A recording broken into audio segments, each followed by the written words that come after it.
the pound dollar and the pound CAD. Look at this. It came above the structure point of the 154, and all of you remember the 158.40. And if you remember from our discussion last week, we were buying it above the 152, the 155.23. I'm going to show you what we had last week from the pound CAD. From the pound CAD, we were buying it this week from 154.62, and our structure long was the 156.22, 156.20. And if you look at the chart, you buy, this is the 156.20, and you had about 500 pips move on this trade from last week. 500 pips. Now if I had this 500 pip move from our trade planning session of last week, if you look at the pound dollar,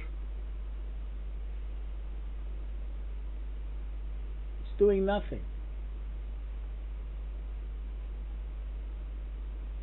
So even though we had 500 pip move in the pound CAD and pretty much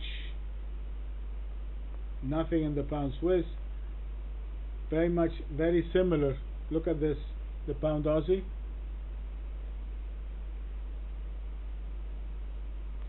That's an indication that this is not pound strength, it is weakness in the Canadian and in the Aussie. That's why we do the hierarchy in the beginning of the session, to identify strength or weakness.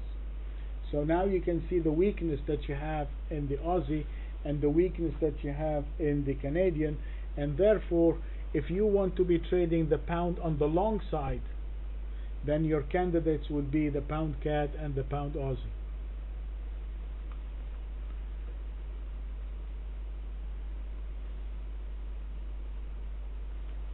So to finish the pound CAD, we have now a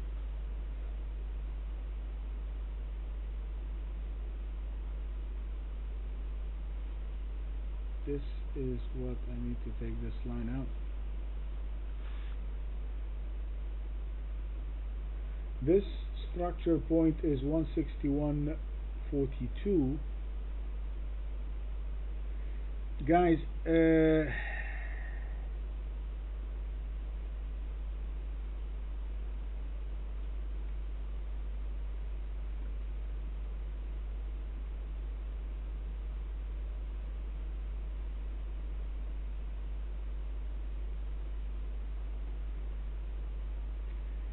if it does break above the 161.42, that is the first structural break that we should get in order to get a trend change. This is a structural failure. We can get a buy, but we need a stronger structure. We need it to get above the 163.42 before we can announce that this is a trend change, because this is still in the narrowing, contracting, coiling, but it's still a buy. So it closed the week at 161.607. so that is the close. My structural point is the 161. What is it? 161.42. So 161.42.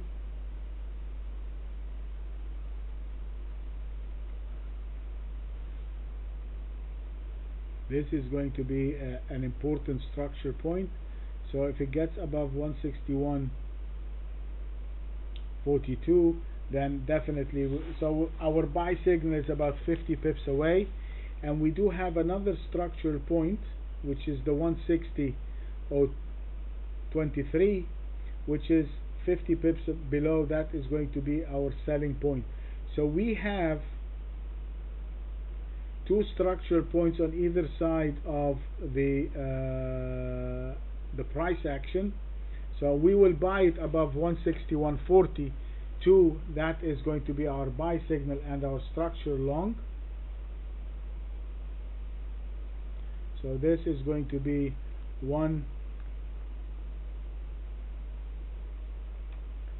161.42. This is our buying point. It is also my structure long.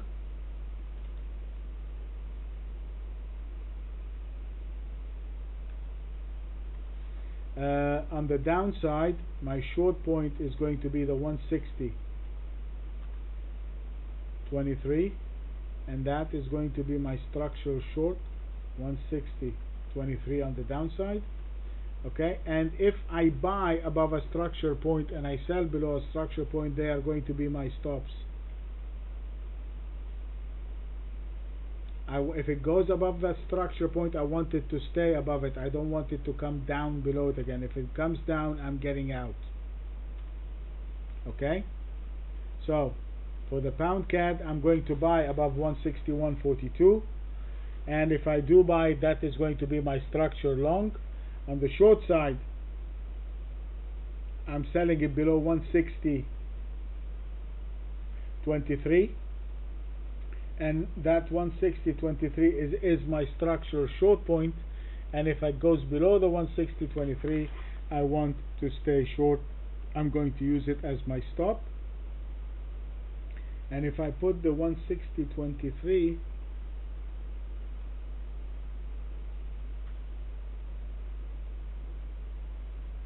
it's pretty much right there.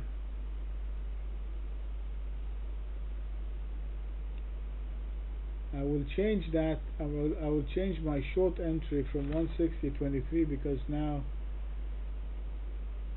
I actually need to short it below 159.63. So my short point is going to be 159, and the reason I'm doing that is that the short-term structure of the chart, the structure of the chart on the short term, even though they are pretty close, this is the 160.23 is on the bigger time frame, but in the short term here, this is my structure point, so I have to err on the side of caution, and I have to take the most current price action, the most recent current market action as my indication. So the 160.23 is the historical one, but this is the current one. This is the present, so I'm going to short it below 159.63.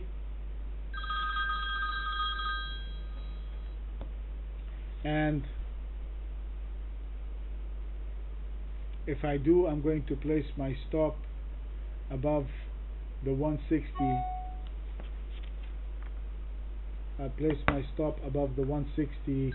Jesus Christ, above the 160.23, and my structure short in this case is going to be the 158.40. I have to change that. 158. That's going to be my structure short point. Okay, so let's recap this, because I had to make some changes. I'm going to go long above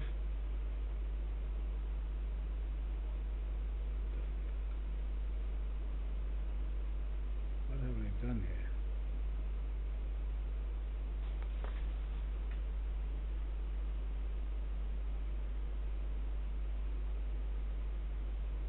Gee, I wrote the numbers, so I was using the pound Aussie, so let me fix that. We're going to buy the pound CAD above 161.42, and I'm going to go short below 159.63, and my structure short point, my structure long point is the 161.42, and my structure short point is going to be the 158.40, and if I buy it above 161.42, that is going to be, because it's a structure point, is going to be my stop. And on the short side, if I go short below the 169, the 159.63, I'm going to place my stop above that structure over here, which is going to be, I saw it, Charles. Yeah, thank you.